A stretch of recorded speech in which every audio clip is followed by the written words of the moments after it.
Estamos viajando hacia una dimensión distinta a la del mundo de la visión y del sonido. El reino maravilloso de la imaginación. Que no es posible. Todo es posible. En la dimensión de Tony Hacker.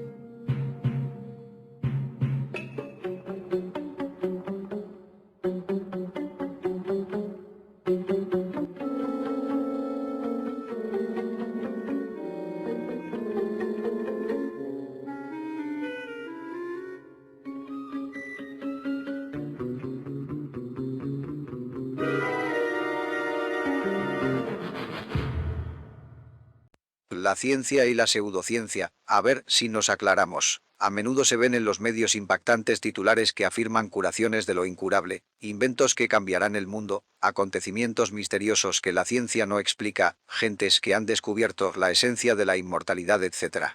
Y no digamos lo que circula en la red.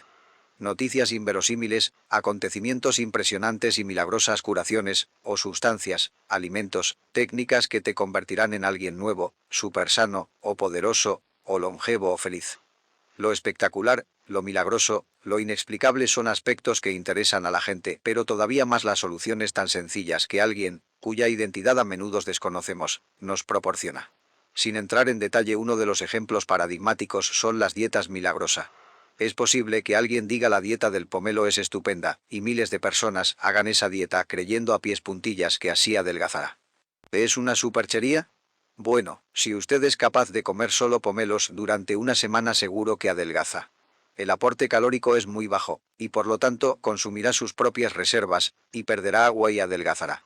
La ciencia sabe que una dieta así adelgaza, pero también sabe que es a costa de crear a veces problemas importantes. Si no tomamos calorías suficientes, consumiremos nuestras propias proteínas, y perderemos hasta 50 gramos diarios. El cuerpo necesita reponer diariamente la destrucción fisiológica de sus propias proteínas, y si no aportamos un mínimo de proteínas, y además perdemos las nuestras, se tendrá un problema. Es así como actúa la ciencia, explicando lo que la investigación seria concluye para ser aplicado en la práctica, y mejorar o facilitar la vida humana. La ciencia está, sin embargo, y esa es su gran verdad, en la duda perpetua. Siempre se está preguntando si esto es así o de otra manera, si esto puede ser mejorado, si esto es un error. Ese es el modo en que avanza la ciencia, cuestionándolo todo, y siendo lo opuesto al dogma.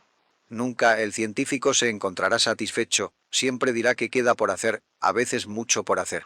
Y esto es lo contrario que anuncian las pseudociencias, que lo presentan todo como el último de los grandes descubrimientos, el verdadero, el único, el mejor, etc.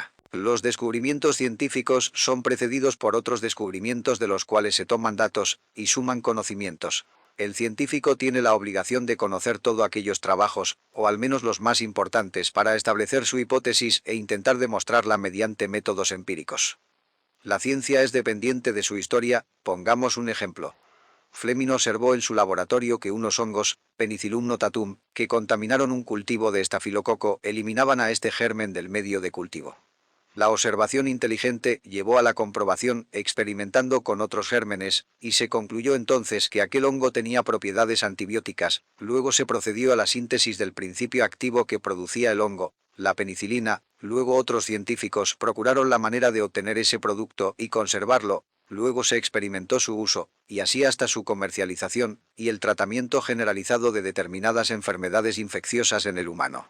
Hay aquí una cadena de ciencia con muchos eslabones unidos a un fin común. Todos los trabajos científicos, y aún los de divulgación seria, van acompañados de una bibliografía al final, o intercalada en el texto, que tiene como finalidad explicar que el que escribe ha consultado artículos relacionados con su trabajo, en los que se vierten los resultados de otros muchos profesionales que también han investigado sobre ese tema u otros relacionados, y ofrecer estos datos al lector por si quiere consultarlos y ampliar su visión del tema.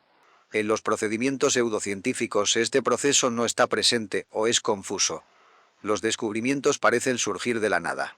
No es necesario explicar nada, ni qué base científica tiene, cuáles son los criterios objetivos de lo observado o descrito, y desde luego no existe duda alguna sobre la autenticidad del hallazgo, por lo que no es necesario demostrar nada. Es así y punto. Los argumentos pseudocientíficos aluden a que la ciencia no puede explicar.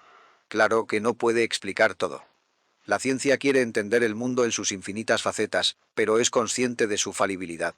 Esto que los pseudocientíficos presentan como una debilidad, en realidad es uno de sus valores más sólidos. Cuando nos presentan algo, sea una técnica, una terapia, una dieta, un sistema para ganar dinero, un producto que cambiará nuestra vida, hay que leerlo con cuidado, siendo crítico.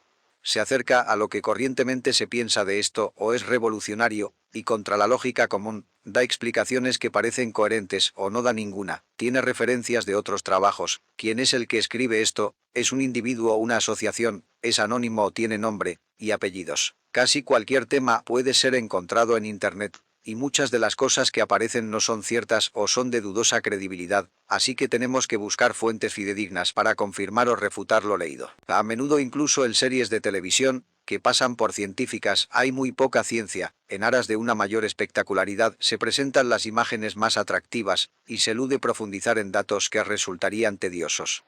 Es lógico tratándose de un espacio pensado más para disfrute que para enseñar, aunque de algún modo cumple su función informadora y formadora. En la dura vida diaria de la investigación no hay glamour, sino un trabajo oscuro, tedioso a veces, escrupuloso, ordenado, y que consume mucho tiempo, nada que ver con otras parcelas de la vida más mediáticas.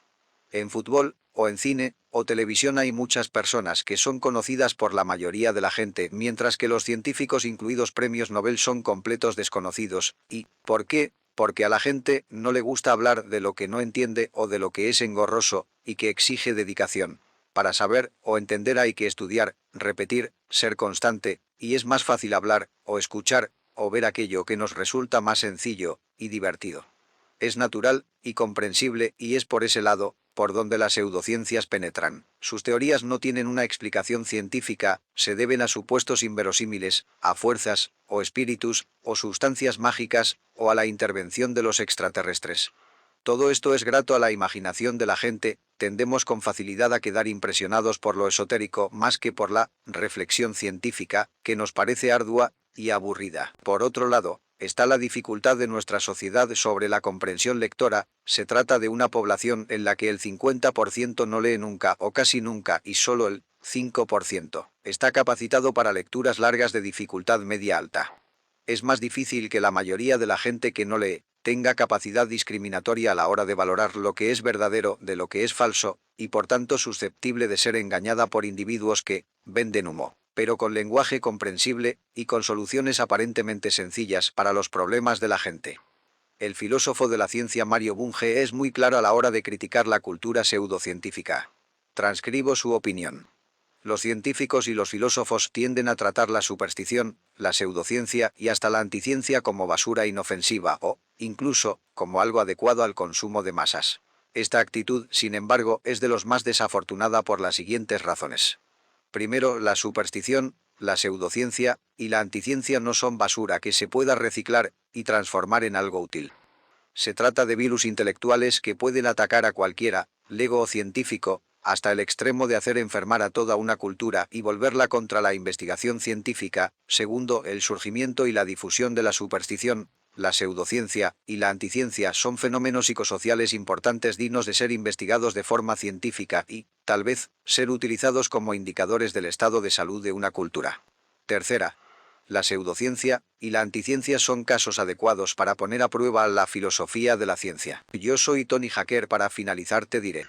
Mientras que la ciencia admite su propia ignorancia, considera que su campo es difícil y lleno de lagunas, y avanza mediante el planteamiento y la resolución de nuevos problemas. La pseudociencia es dogmática e inamovible. La ciencia recibe con agrado nuevas hipótesis, las ensaya, intenta descubrir y, o aplicar leyes, aprecia la unidad de la ciencia, cosa que no hace la pseudociencia. La ciencia busca contraejemplos, inventa o aplica sistemas objetivos de control, resuelve las disputas mediante experimentos o cálculo. La pseudociencia remite a la autoridad y omite o tergiversa datos no favorables. La ciencia actualiza sus conocimientos, busca comentarios críticos, cosa que eluden las pseudociencias. Por último, los artículos científicos no suelen ser tan comprensibles por todo el mundo. Exigen formación, mientras que los pseudocientíficos son habitualmente muy fáciles de entender. Además, es frecuente que los pseudocientíficos sean hasta famosos y ganen mucho dinero. Como ya dijimos, es poco probable que la mayoría de los científicos alcance altas cotas de popularidad. Por otro lado, la ciencia no está libre del intrusismo de falsos científicos o de científicos corruptos. No se libra la ciencia de los males de la humanidad, y termino con un dicho que dice que más vale médico malo que hechicero bueno. Como siempre me despido desde Caseros, Argentina. Chau.